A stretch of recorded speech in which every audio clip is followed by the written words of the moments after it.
sur votre corps pour un mort et vous ne vous ferez pas des tatouages.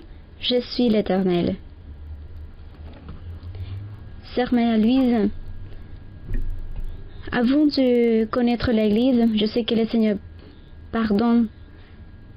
J'ai vécu beaucoup de choses avant dans le monde. Parmi ce type de choses, les tatouages, les boucles d'oreilles ont porté beaucoup de choses. Mais sœur Marie-Louise, est-ce que vous pouvez m'expliquer comment comprendre quand on lit ce type de versets très durs comme celui-ci, de ne pas faire de marque au signe? On va dire que ce type de signes, des tatouages, sont faits avec une finalité pour glorifier, pour symboliser quelque chose d'étrange. Par exemple, ici, il parle de ne pas faire des incessions pour un mort. Il le faisait pour glorifier des esprits, des morts. C'était ça la finalité. Parfois, les gens le font que pour vanité, pour être à la mode. Quand il est fait pour être à la mode, il n'y a pas un problème. Mais quand il est fait avec une finalité de honorer ou pour faire un hommage à quelqu'un ou à quelque chose, là se trouve l'idolâtrie. Mais si vous l'avez fait pour vanité, parce que votre ami l'avait fait pour être à la mode, il n'y a pas un souci. Il n'y a pas un souci pour ça. Mais nous, qui nous sommes dans les chemins du Seigneur, Dieu nous enseigne que nous ne devons pas exagérer.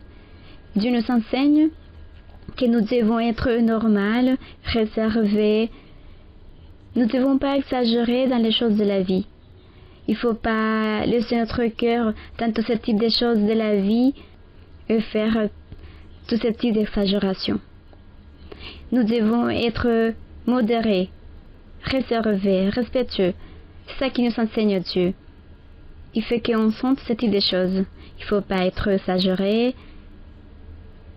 Parce qu'il y a des gens qui souffrent beaucoup pour être à la mode. Il doit être à la mode toujours. Il se fait beaucoup de choses dans leur corps. Et après, ça fait mal dans leur vie. Ils commencent à se regretter et c'est déjà tard. Bon, maintenant, il y a déjà le laser qui enlève le tatouage, mais ça coûte beaucoup d'argent. Mais les gens disent, oui, je l'ai fait avec un moment de folie pour aller avec mes amis, pour être à la mode. Les gens le font parce qu'ils sont immatures. Ils se comportent comme des gens immatures. Ils ne voient pas les conséquences de l'avenir. C'est ça qui se passe. Dans les chemins du Seigneur, Dieu nous enseigne à être toujours ferme et savoir pourquoi on fait les choses et pourquoi on va les faire. Si ça vaut la peine de les faire ou pas. Tout ça, Dieu nous l'enseigne dans l'église du Seigneur parce que Dieu nous enseigne à bien vivre et il nous enseigne aussi que nous pouvons profiter de beaucoup de choses de la vie, de beaucoup de choses matérielles, mais tout avec autre. C'est ça qui nous enseigne le Seigneur. Et par rapport au tatouage, les gens font du mal pour vénérer des statues, des esprits, des morts. C'est ça la finalité de beaucoup de gens.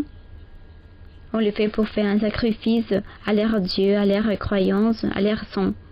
Et aussi, les gens se font mal avec des coups de fouette jusqu'à voir le sang. Ça, c'est un péché parce que Dieu ne nous a jamais demandé à faire ce type de choses pour lui vénérer. Dieu enseigne que c'est à travers de notre bonne manière de vivre, notre cœur, notre vertu de qualité, nous pouvons louer à notre Dieu. Et attention avec l'exagération de la mode, parce que les gens parfois suivent les modes. Il faut faire attention avec ce type d'exagération. Pourquoi? Parce que si vous permettez que votre cœur garde ce type d'exagération, et vous laissez votre cœur dans ce type de mode, l'Esprit de Dieu va s'éloigner de vous parce que vous vivez que de tout ce que disent les gens, tout ce que font les gens. Et vous fermez votre cœur, Dieu ne peut pas vivre avec vous. Dieu ne peut pas demeurer en vous. il faut faire attention parce que nous-mêmes, nous commençons à faire tout pour que Dieu s'éloigne à cause de notre caprice, notre émotion, ou pour vouloir se remarquer ou être en concurrence avec les autres.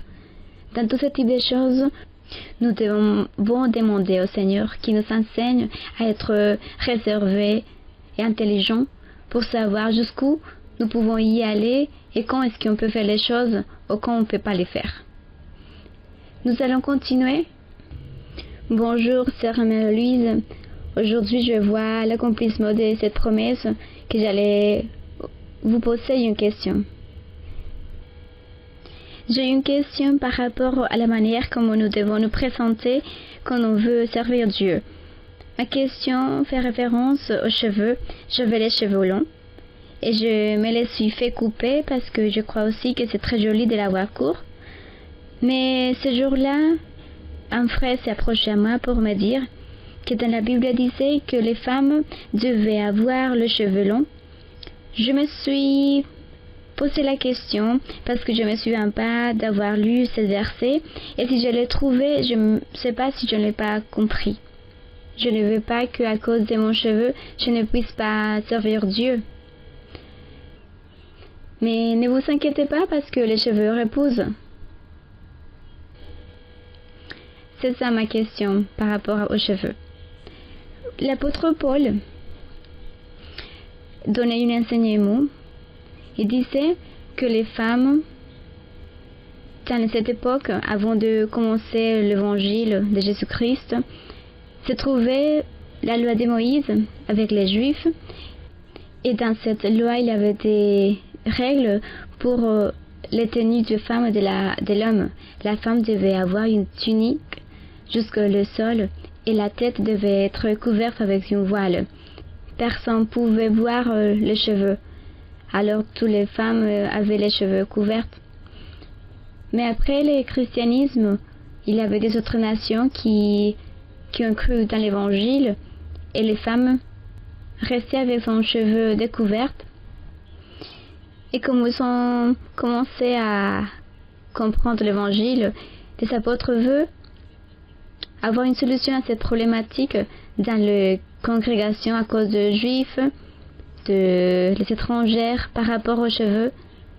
Alors, les gens se demandaient s'il faut s'habiller comme les juifs ou comment chacun le fait dans sa culture.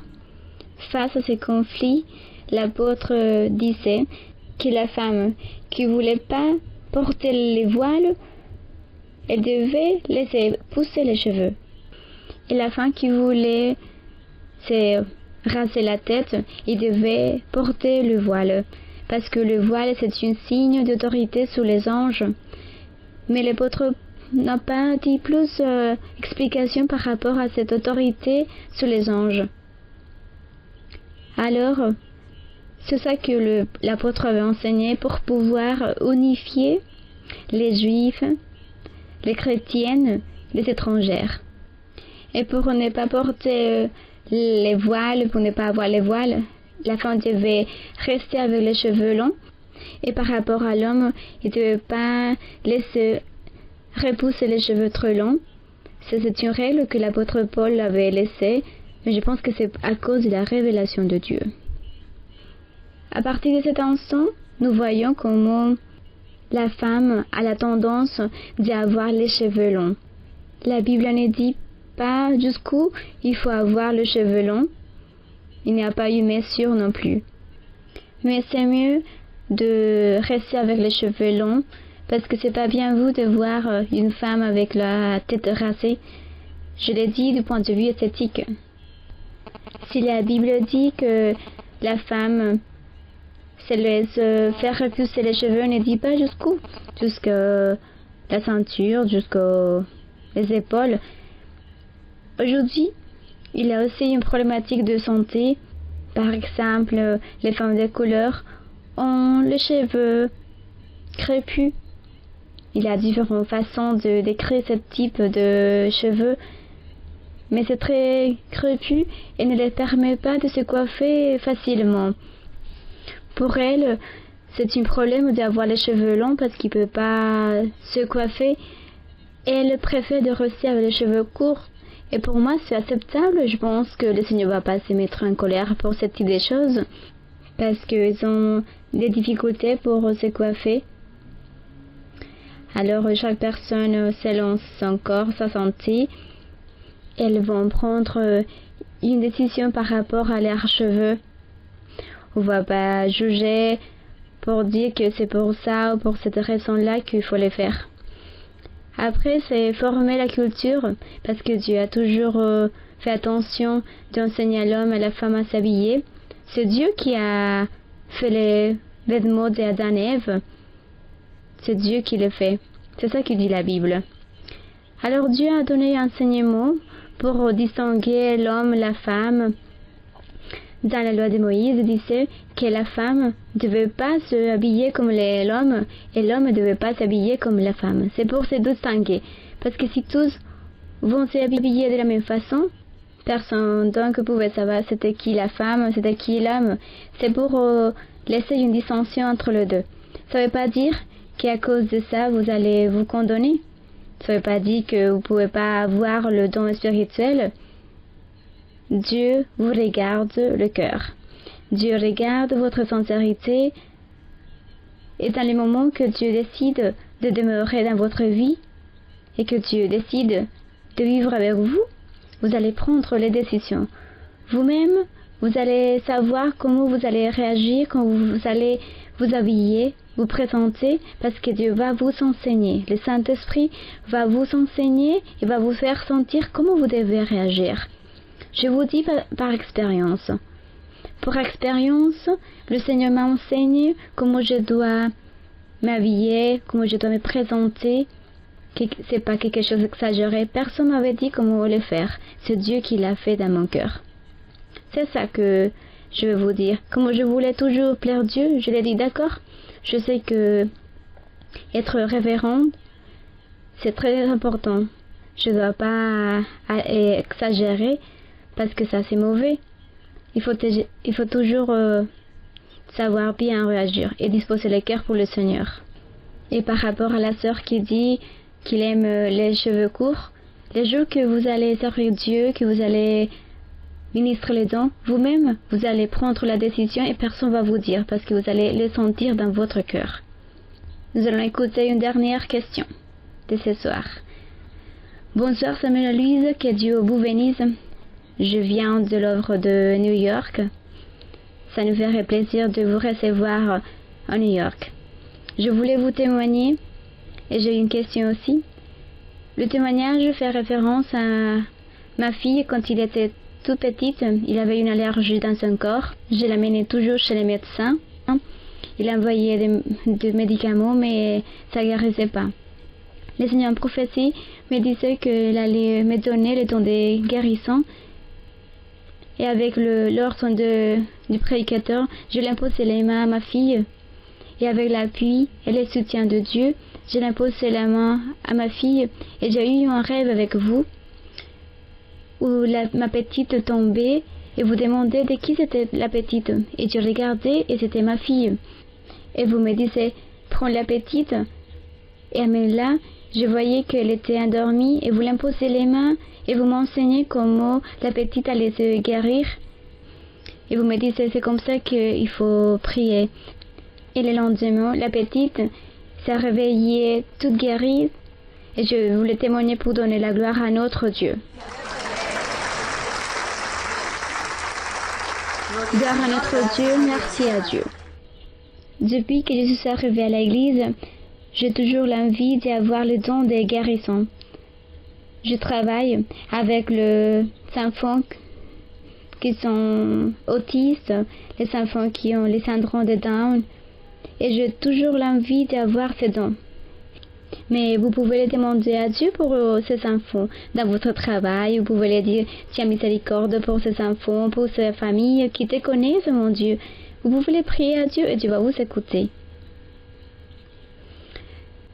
Oui, sœur, je voulais vous poser les questions. Quand Dieu me soutient le don de guérison, même si vous n'avez pas les dons, si vous les faites avec votre cœur, Dieu va vous écouter. D'accord, sœur. pour ceux qui prophétisent, les hommes, les femmes qui prophétisent, le Seigneur a dit, et aussi à ceux qui imposent les mains, mais qui soient mis par Dieu, parce qu'il y a des gens parfois qui imposent les mains simplement parce qu'ils ont les caprices de le faire. Parfois il dit, c'est Dieu qui m'a donné l'imposition des mains. Je parle pour ceux que Dieu les avait donnés, ces dons d'imposition des mains, les dons de guérison, de délivrance, et ceux qui prophétisent, ceux vraiment que c'est le Saint-Esprit qui parle. Le Seigneur a dit qu'il va leur donner beaucoup d'appui, ils vont faire des miracles, ils vont voir des miracles. Et je sais que c'est au niveau général de l'Église que Dieu parle. Dieu dit qu'il va les utiliser pour faire des miracles. Donc, chaque fois que vous allez prophétiser ou que vous allez imposer les mains, parce que vous êtes sûr que Dieu vous avait donné ces dons, ces ordres, sachez-vous que Dieu va vous utiliser et que Dieu va faire des miracles et les gens vont témoigner de tout ce qu'ils ont reçu à travers de votre imposition des mains ou à travers de votre prophétie. Parce que c'est Dieu qui dit qu'il va se manifester avec des miracles, des signes. Le travail ne c'est pas d'une seule personne, mais de tous. C'est pourquoi il faut chercher le Saint-Esprit et chercher les dons spirituels et servir au Seigneur. Parce que vous allez vous sentir important devant la présence de Dieu. Vous allez sentir que vous êtes une personne que Dieu regarde, que Dieu utilise. Nous allons maintenant nous mettre debout et nous allons prier à notre Dieu. Béni soit notre Dieu, Dieu éternel, Père de notre Seigneur Jésus-Christ, Créateur du ciel et de la terre, notre Dieu grand, Dieu d'Abraham, d'Isaac, de Jacob, notre Dieu, Dieu de Moïse, de Daniel, de tous les prophètes, notre Dieu puissant, notre Dieu qui s'est manifesté aussi dans l'Église primitive, avec les apôtres. À toi, mon Dieu, on te demande, à toi, mon Dieu, on s'adresse aujourd'hui pour te remercier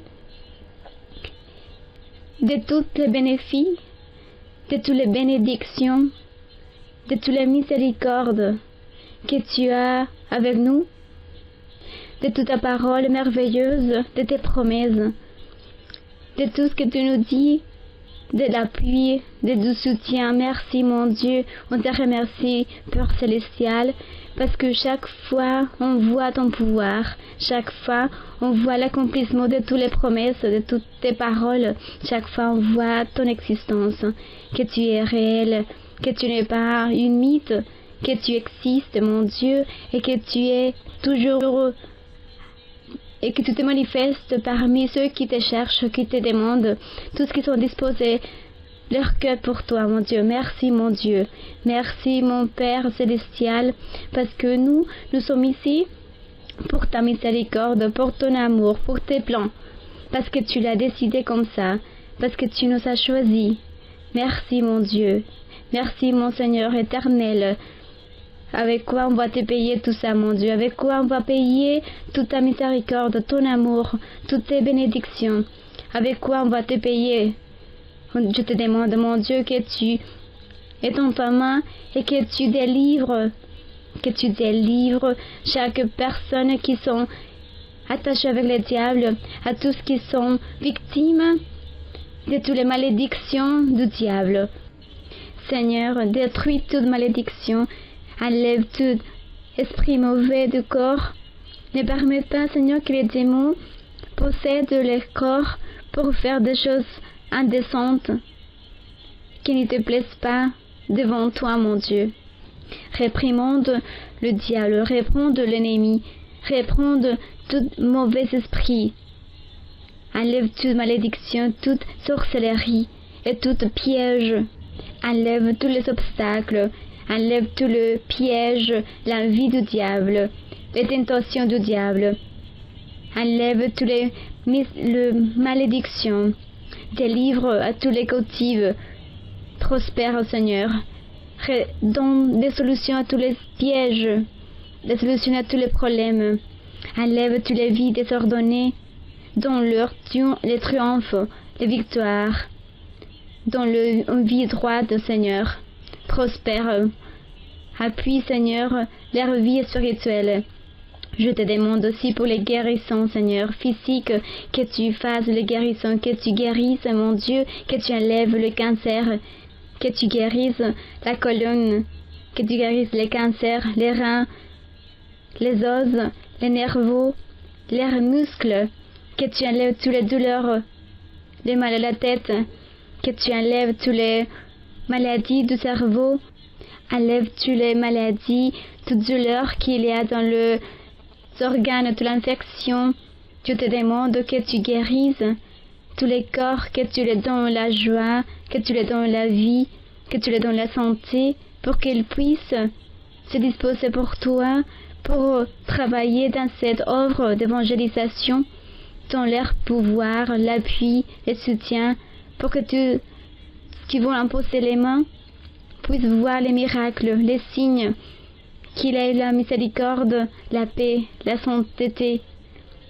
Merci, mon Dieu. Je te demande aussi, mon Père, que tu donnes ta bénédiction à tous qui ont des besoins dans leur vie matérielle, comme les vêtements, le logement, la nourriture, que tu les aides à toutes les familles, que tu les donnes l'affection, l'amour, pour qu'ils sachent élever ses enfants et qu'ils t'aiment tous les jours. Aide, Seigneur, à tous les couples pour qu'ils ne se divorcent pas.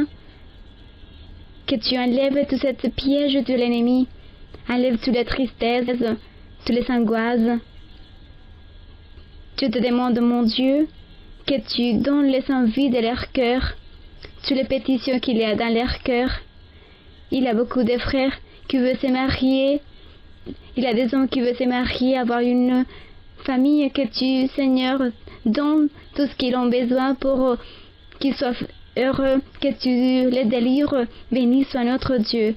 Béni soit mon Dieu, Dieu puissant. Nous devons continuer à louer notre Dieu, et continuer à te chercher, mon Dieu, dans le nom de notre Seigneur Jésus-Christ. Je te le demande, mon Dieu, tout ce type de choses, dans le nom de notre Seigneur Jésus-Christ, pour la gloire, que la gloire soit pour toi, mon Dieu, pour toujours. Louange, amen, gloire à notre Dieu. Merci, merci mon Père, merci mon Dieu, béni soit ton nom, loué soit ton nom, tu es saint, mon Dieu, gloire à toi, mon Dieu, tu es puissant, mon Dieu, on te loue, mon Dieu.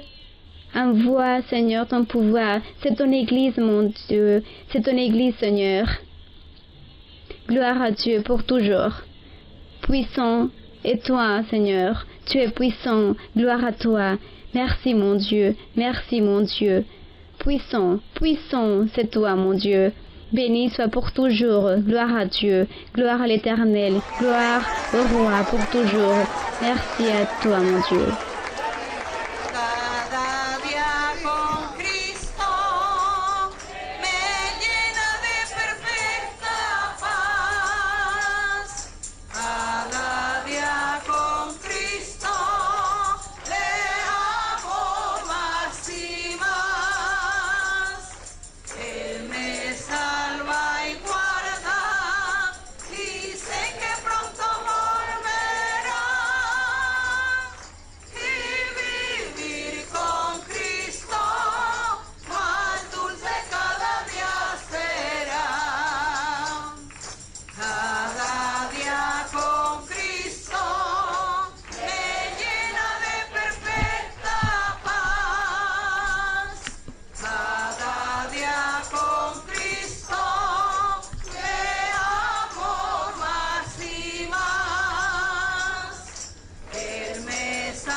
Gloire à notre Seigneur, loué soit le nom de notre Seigneur.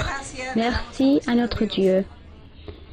Beaucoup de bénédictions et pour cet amour qu'il a pour nous et cette belle promesse qu'il nous a laissée aujourd'hui, qui nous fait chaque jour.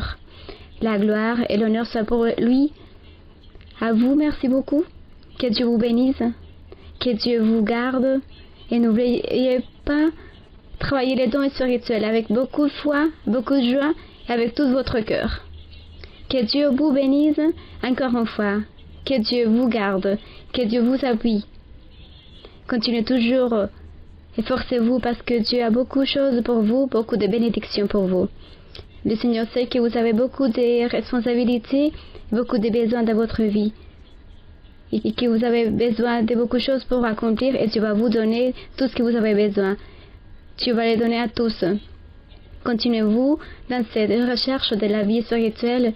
Continuez en louant le Seigneur parce que Dieu est là à vous écouter, à vous bénir, à écouter votre pétition et aussi à vous consoler, à vous donner aussi les envies de votre cœur.